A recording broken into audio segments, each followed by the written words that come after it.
దేవుడు ఎలాంటి వాడో మీరు గమనించండి. మా చిన్నతనంలో దేవుణ్ణి ఆరాధించిన విధానం వేరు, ఇప్పుడు ఆరాధిస్తున్న విధానం వేరు. ఇంతంత పెద్ద విగ్రహాలు మా చిన్నతనంలో తెలియండి. మేము అన్ని మట్టి బొమ్మలే చేసేవాళ్ళం. అది కూడా మట్టి మీద ముద్ర బల్ల అని ఉంటుంది, ధాన్యం రాసులకు ముద్ర వేస్తారు, రైతులకు బాగా తెలుసు. దాంతో ఓ ముద్ర వేసేవారు, అదే పెట్టుకునేవాళ్ళం. ఈవేళ మరి వినాయకుడిని చూస్తే అసలు మా చిన్నతనానికి ఎప్పటికీ పోలికే లేదు. ఇంత పెద్ద వినాయకుడు, అంత పెద్ద లడ్డు, అంత పెద్ద పందిరి, అంత పెద్ద ఊరేగింపు, నానా కూడా పైగా వినాయకుడు పందిలేమో కెవ్వు కేక పాటలు.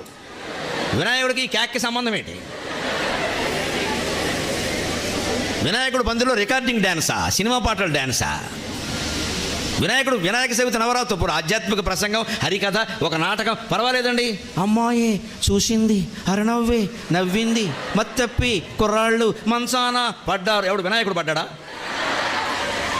ఈ పాట వినాయకుడు పందులు ఏంటండి? ఎంత దరిద్రంగా ఉంది పరిస్థితి.